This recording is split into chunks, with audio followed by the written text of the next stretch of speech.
There are moments in history that no camera ever captured.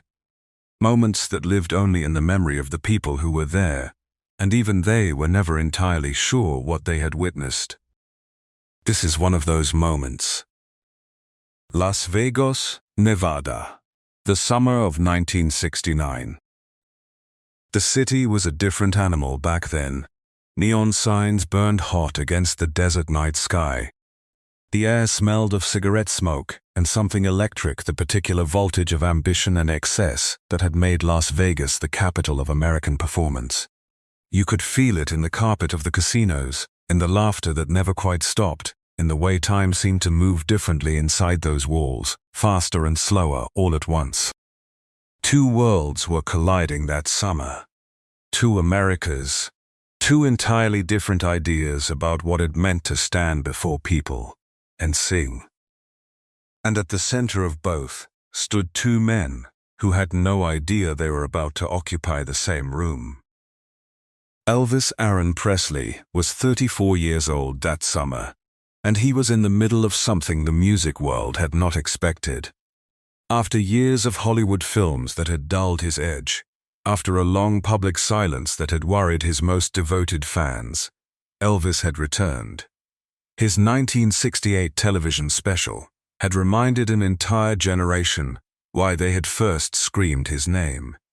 And now, in the summer of 1969, he was preparing to take the stage at the International Hotel in Las Vegas for a residency that would redefine what a live performance could be. He was hungry again, determined to prove that the flame had never gone out, it had only been waiting. But something lived beneath that determination, something the sequined jumpsuits and roaring crowds could not conceal. Elvis had spent the better part of a decade being managed, packaged, and sold. He had made films he did not believe in, recorded songs chosen by other people. The man who had once torn American culture in half with a single hit movement had spent years losing the thread of who he actually was. The comeback was real, but the cost of the years before it was real too, and applause could not erase it. Nobody around him spoke of it directly. Nobody spoke of it at all. Jim Morrison was 25 years old that same summer, and he was moving in the opposite direction. Where Elvis was ascending back toward the light, Morrison was drifting toward something darker, something more uncertain. The Doors had already given the world songs that felt less like pop music and more like dispatches from the edge of something, the edge of sanity, of beauty, of grief, of the body's limits. Light My Fire had made him famous. But fame, for Jim Morrison, had always sat strangely. It fit like a costume that had been made for someone else. By the summer of 1969, those around Morrison had begun to notice the change. His voice still carried that unmistakable baritone, but a heaviness was gathering that went beyond the leather and the poetry and the deliberate mythology. Something essential was fraying, and the people who loved him most were watching it happen without knowing what to do. He had arrived in Las Vegas almost by accident, a loose collection of late nights and unplanned roads. Las Vegas was not a city that suited Jim Morrison. It was too loud in the wrong ways, too bright in places that should have been left dark. But he was there. And so was Elvis. The meeting happened backstage at the International Hotel. The details of how it came about are hazy in the way that truly strange nights tend to be. No one had arranged it, and everyone who later claimed to have been there told a slightly different version. But the core of what happened, the emotional truth of it, was consistent. Jim Morrison walked into a backstage corridor and found Elvis Presley standing alone, not surrounded by handlers or the enormous machine that accompanied him everywhere. Just him, standing near a window that looked out over the desert night, holding a cup of coffee that had gone cold, staring at something that was not in the room. Morrison stopped. For a long moment, neither man spoke. The silence between them was not the silence of strangers. It was something denser, more loaded. It was the silence of two people who recognized something in each other that they had not expected to find, and were not sure what to do with the recognition. Elvis looked up first. He had heard about Morrison, of course. Everyone had. The wild man from Los Angeles, who took his shirt off on stage and recited poetry, and got arrested and kept going anyway. Elvis had grown up in a generation that expressed its rebellion differently, through the body, through music, through a kind of joyful defiance. Morrison's rebellion was darker, more interior, more deliberately self-destructive. Elvis was not sure he understood it. But standing in that corridor, looking at the younger man's face, the hollowed-out intensity of it, the way his eyes seemed to be processing something that no one else in the room could see, Elvis felt something he had not anticipated. He felt recognition. Not of the music, not of the fame, but of the particular exhaustion that lives behind the performance, the weight that accumulates when you have been many things to many people for so long, that you can no longer be entirely certain who you are when no one is watching. Elvis extended his hand. Morrison took it.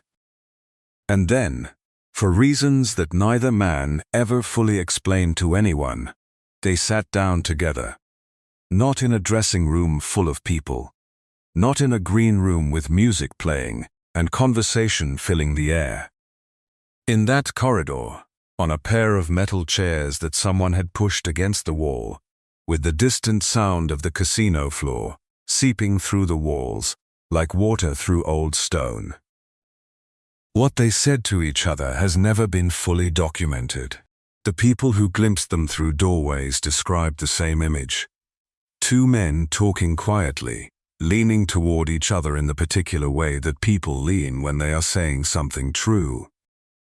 What is known, or at least what those closest to both men have suggested over the years, is that Elvis spoke first about the years of distance, about what it felt like to have been removed from the thing you loved most and replaced by something manufactured, managed, polished, until it no longer felt like yours.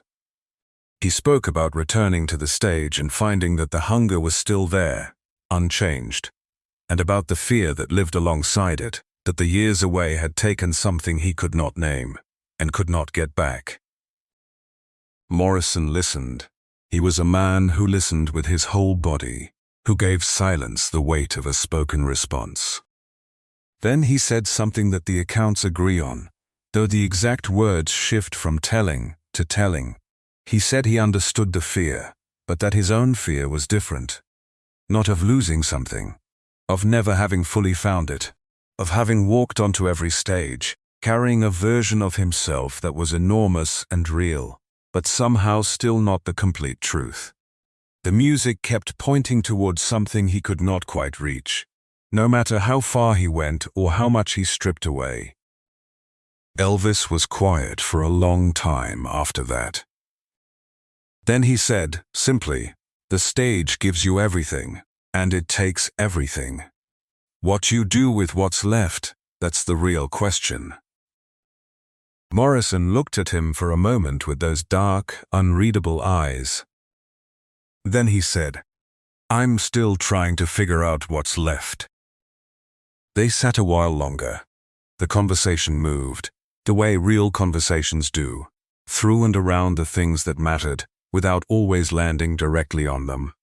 Elvis talked about his mother, Gladys, who had died when he was 23, and whose absence had left a wound in him that all the fame and all the music and all the love of every crowd in the world had never been able to close. Morrison spoke about the feeling of standing at a microphone before thousands of people and feeling, paradoxically, completely and utterly alone, not in a painful way, he said, but in a way that felt like the truth. Like the loneliness was the thing being communicated, like the crowd was not there to fill the silence but to witness it. Elvis said he had never thought of it that way. Morrison said, most people hadn't. At some point, someone came to get Elvis, The show was approaching. The enormous machinery of his performance was ready to begin.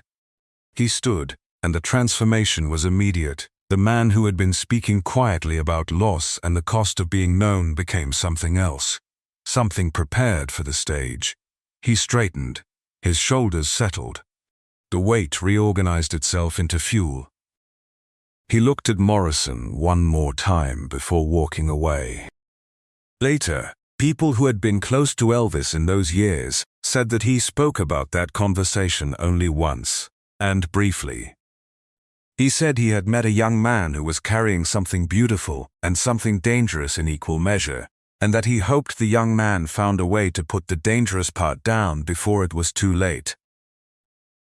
Morrison, for his part, never spoke publicly about Elvis Presley in direct terms. But those who knew his notebooks, who had access to the writing he produced in the months that followed that summer, pointed to certain passages dark and luminous at once, full of desert imagery and questions about the nature of legacy, and what remains when the performer finally leaves the stage, that seemed to carry the echo of something encountered and not forgotten.